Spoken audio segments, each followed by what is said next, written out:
Célébration de la Journée mondiale de la vie. Le thème de cette 9e édition est « Désarmons-nous, sourions à la vie ». 31 octobre 1992, ce jour-là, le Vatican réhabilite l'astrophysicien Galilée. Ce dernier avait soutenu 3 siècles auparavant que la Terre tournait autour du Soleil. Ce sera votre éphéméride. Bonsoir à tous et bienvenue dans cette édition. On ouvre ce journal par un sourire. C'est à cela que nous invite ce soir l'ONG Les Amis de la Vie. La Journée mondiale de la vie a été célébrée récemment. Le thème de cette 9e édition est « Désarmons-nous, sourions à la vie ». Le reportage de Dingui Dingui. Du bruit, des acclamations, des chants et danses, surtout le sourire sur tous les visages pour célébrer la vie. Parce que la vie, disent-ils, est plus qu'un trésor. Ces membres et sympathisants de l'ONG Les Amis de la Vie entendent ainsi sensibiliser le maximum de personnes sur l'intérêt de la vie. Nous avons besoin de nous désarmer de nos rancœurs. Nous avons besoin de nous désarmer de tout ce qui est entrave à la vie. Nous avons besoin de nous désarmer de tout ce qui peut nous mener à aller contre notre frère. C'est un moment important qui nous paraît souvent inaperçu, mais ça marque une reconnaissance au Seigneur, une reconnaissance aux dons que nous avons reçus.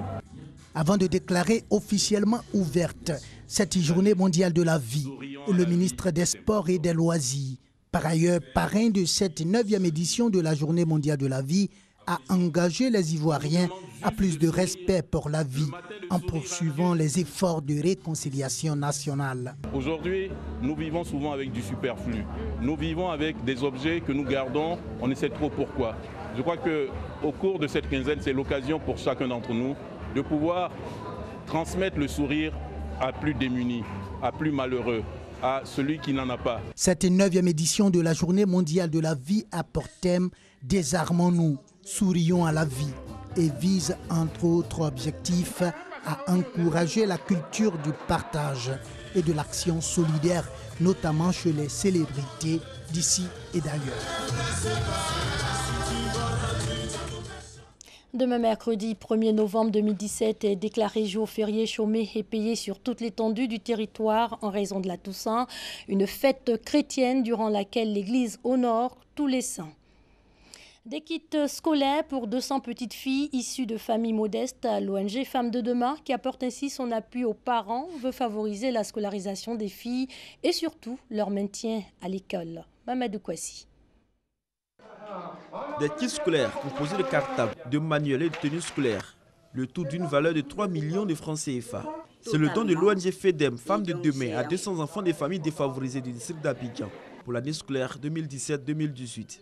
Un don qui s'inscrit dans le cadre de l'école obligatoire initiée par l'État de Côte d'Ivoire. Selon les donateurs, il s'agit d'apporter un appui aux parents pour la scolarisation de leurs enfants. Remettre des kits des enfants défavorisés, nous voulons que les enfants soient au même titre d'égalité. Que ce soit le petit garçon, la jeune fille, tout le monde soit au même titre d'égalité par rapport à la scolarisation. Outre la remise de kits scolaires, une conférence a été dite sur la scolarisation de la jeune fille. Filles de familles modestes et défis éducationnels, c'est le thème développé par Dr Massita Koulibaly Bomba, qui dans son intervention a relevé que la non-scolarisation de la jeune fille se situe à 2 niveaux. Les aspects culturels dans le sens où, pendant longtemps, l'éducation de la jeune fille a été défavorisée par rapport à l'éducation des jeunes garçons. On se disait que l'éducation de la jeune fille, c'est de la préparer simplement au mariage. Le second aspect, c'est que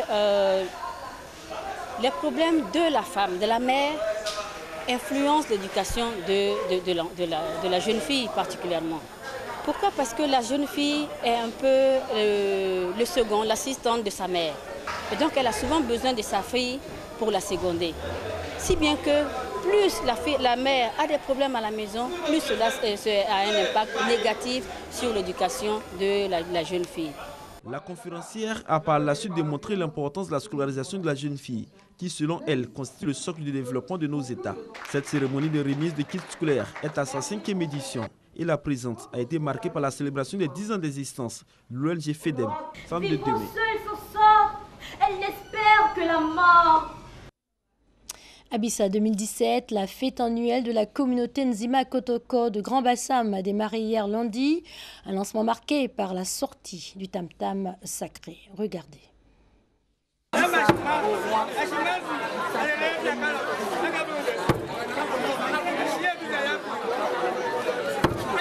festivités marquant le nouvel an du peuple Nzima viennent ainsi de démarrer.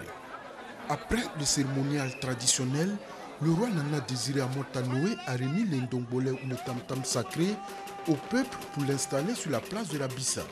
Cette sortie du tam-tam sacré sur la place publique, qui marque officiellement le début de la semaine tant attendue, est une semaine au cours de laquelle le peuple Nzima va procéder à une cure sociétale. Les uns après les autres, les différentes couches de la société, femmes, jeunes et cadres, seront à l'honneur, mais également critiquées. D'autant qu'au-delà de son caractère carnavalesque, la Bissa est également une occasion de retrouvailles au cours desquelles toutes les vérités sont permises. C'est le lieu des dénonciations publiques ainsi que des confessions pour tous ceux qui, au cours de l'année écoulée, ont posé des actes peu recommandables. Mais avant le cérémonial du palais royal, les envoyés du roi sont d'abord allés solliciter l'Indongbole à la famille Mvavile qui est le dépositaire de la Bissa. C'est au cours d'une procession que le tam-tam sacré a été conduit au palais royal pour être remis au roi qui à son tour l'a mis à la disposition du peuple pour la célébration du Nouvel An. Le gibier braisé au cœur d'un concours culinaire, ça se passe à Boaké dans la région de Bouaké. C'était lors de la finale de la 4e édition du concours régional de la meilleure cuisine du terroir. Hassan Khan, Kader Sogodogo. Du gibier braisé, plat imposé au menu de la 4e édition du concours régional de la meilleure cuisine du terroir de Gbeke, doté du prix Aloukouna. Les concurrentes venues de Djebounois, Brobo, Botro, Beomi et Sakassou s'activent pour présenter le menu sous la meilleure des facettes au jury. Après une compétition riche en couleurs et en parfums gastronomiques, c'est la commune de Djebounois qui remporte le premier prix. Du pain au lait braisé avec de l'éguisson.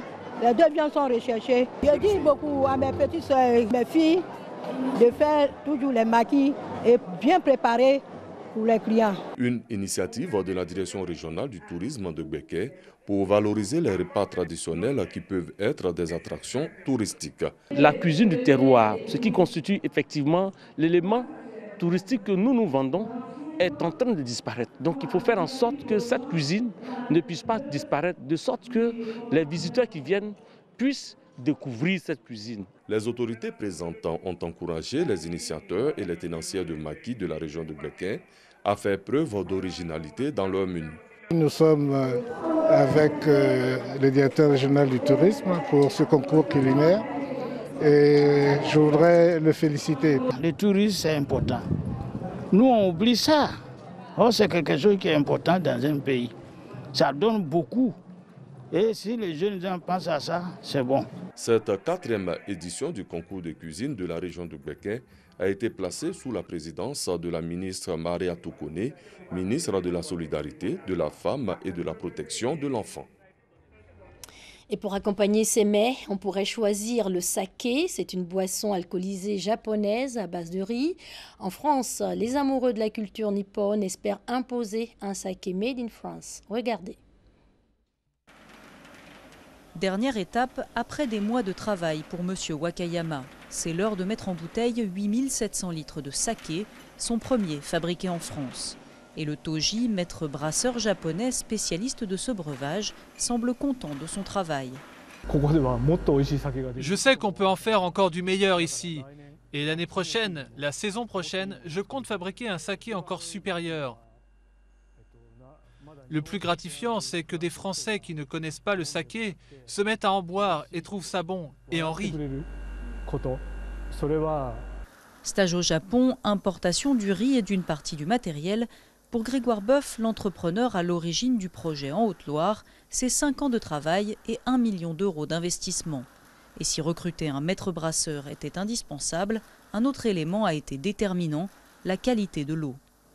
Les eaux japonaises sont très légères, très peu chargées en minéraux. Et leur principal souci quand on a monté le projet là-bas, c'était de trouver de l'eau suffisamment légère et assez peu chargée en minéraux. Ce qu'on a ici, parce qu'on est sur un ancien massif volcanique, avec beaucoup de granit et que beaucoup des minéraux sont filtrés par cette eau-là. En Camargue, d'autres apprentis brasseurs attendent leur récolte pour lancer leur production. Pour faire un saké 100% français, ils ont demandé à ce riziculteur de cultiver plusieurs variétés de riz japonais, Un pari plein de doutes. Vous voyez la différence de hauteur de paille, hein. C'est quand même un riz beaucoup plus grand que le riz français. Mais il a un gros défaut, c'est sa mauvaise vigueur germinative. Qui pour nous est un gros problème, parce que comme on travaille en semi-direct, il faut absolument que les conditions météorologiques soient exceptionnelles pour que le riz germe bien, quoi. Et si la récolte s'annonce correcte, il faudra attendre encore plusieurs mois pour savoir si le riz produit en France fait un alcool de bonne qualité. Les bouteilles de Grégoire Boeuf, elles, sont déjà sur le marché avec un avantage concurrentiel, leur prix, 28 €, bien moins cher qu'une bonne bouteille importée du Japon. Et enfin, l'horloge du temps s'arrête ce soir sur le 31 octobre 1992. Ce jour-là, le Vatican réhabilite Galilée. L'astrophysicien avait soutenu 3 siècles auparavant que la Terre tournait autour du Soleil. L'Église catholique eut du mal à l'accepter. Pour cela, il fut condamné à la prison à vie en 1633 avant d'être réhabilité le 31 octobre 1992. Votre éphéméride avec Thomas Guissambi. Nous sommes le 31 octobre 1992 au Vatican. À l'issue d'un long procès, la commission mise sur pied par Jean-Paul II réhabilite le savant Galilée. Ce dernier qui avait soutenu ce que l'on appelle la révolution copernicienne, celle qui place le soleil au centre de l'univers et non plus la Terre. 3 siècles auparavant, soit en 1633, Galilée fut condamné à la prison à vie par le tribunal suprême de l'Inquisition pour avoir réfuté la doctrine voulant qu'il est contraire à la Bible que la Terre tourne autour du Soleil. Et non le contraire. Le grand savant avait alors été contraint d'abjurer devant le tribunal de l'Inquisition. L'astronome Galilée, Galileo Galilei de son nom italien, est jugé pour hérésie en 1633 malgré un argumentaire scientifique exact. Pourtant, pour éviter la condamnation à mort, l'Inquisition le force à renoncer publiquement à ses opinions et à ne plus discuter de ses théories héliocentriques. Ses écrits et ceux de Nicolas Copernic sont désormais interdits. Galilée est condamné à la prison à vie en 1633. Pour échapper à la censure du Saint-Office, son deuxième chef-d'œuvre, Discours sur 2 sciences nouvelles, qui contient le fondement de la physique moderne, fut imprimé en Hollande en 1638, 4 ans avant sa mort. Le 31 octobre 1992, le Vatican, par la bouche du pape Jean-Paul II, réhabilite Galileo Galilei en arguant qu'une tragique incompréhension avait marqué son procès. Jean-Paul II prononce alors un discours devant l'Académie pontificale des sciences. L'affaire Galilée est à l'étude au Vatican depuis l'institution d'une commission d'enquête en 1981. Ce texte réconcilie la position de l'Église catholique avec les découvertes de Galilée. Il n'en a pas été ainsi pour Bruno Giordano, qui lui aussi s'était appuyé sur cette thèse opposée à la doctrine de l'Église. Les 2 hommes avaient été convaincus d'hérésie. Giordano Bruno fut brûlé vif au Campo de Fiori à Rome en février 1600. Galilée, lui, aura la vie sauve. Tous deux, pourtant, ont eu affaire au cardinal Berlamin, mandaté par le pape. C'est la fin de cette édition. Bonne soirée sur les antennes de l'RTI, la marque du service public.